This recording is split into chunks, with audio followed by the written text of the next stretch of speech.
দীপ্তিদিকে আমারও একটাই প্রশ্ন, সত্যি তো তোমার ছেলের বিয়েতে তুমি শুধু রিম্পাকে ইনভাইট করলে, সেখানে জাস্ট সীমাকে তো নেমন্তন্ন করলে না, এটা কেন?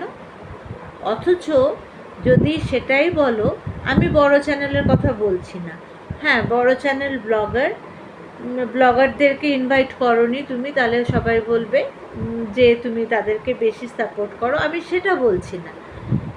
তুমি কাকে ইনভাইট করবে কাকে ইনভাইট করবে না সেটা সম্পূর্ণ তোমার পার্সোনাল ম্যাটার। এখানে যেটা রুনা বলল, আমি ওর কথার বেসিসে বলছি, রুনা বলল যে প্রফেশনালি আমরা অনেককে নিয়েই আমরা পজিটিভ ভিডিও করতে পারি বা অনেকের সাথে আমাদের প্রফেশনালি আমরা কন্ট্যাক্ট রাখতে পারি, কিন্তু প্রফেশনালি আর পার্সোনালি মধ্যে অনেক পার্থক্য আছে। তোমার সাথে রিম্পার পার্সোনাল রিলেশন আছে, সম্পর্ক আছে, তুমি ওর সাথে তোমার ভালো সম্পর্ক। তাহলে সেক্ষেত্রে দীপ্তিদি যখন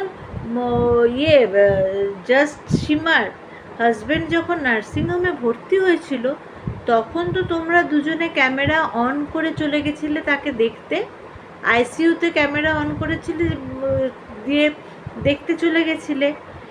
তাহলে ওর সাথে নিশ্চয়ই তোমাদের সেরকম ভালো সম্পর্ক, যার জন্য তোমরা চলে গেছিলে।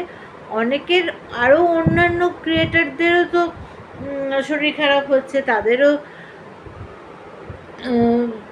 কিছু অসুবিধা থাকছে, কই তাদের ওখানে তো তোমাদেরকে ক্যামেরা অন করে চলে যেতে দেখিনি, গিয়ে সেখানে ভিডিও করতে দেখিনি। তুমি তো জাস্ট সীমার হাজব্যান্ডকে নিয়ে এসে প্রচুর ভিডিও মানে করেছো। তাহলে নিশ্চয়ই সীমাদির সাথে তোমার একটা ভালো সম্পর্ক আছে, যেরকম রিম্পার সাথে রয়েছে। তাহলে কি করে তুমি জাস্ট সীমাকে ছেলের বিয়ে থেকে টোটালি বাদ দিয়ে দিলে? এটা কিন্তু আমারও প্রশ্ন, উত্তরটা দিও।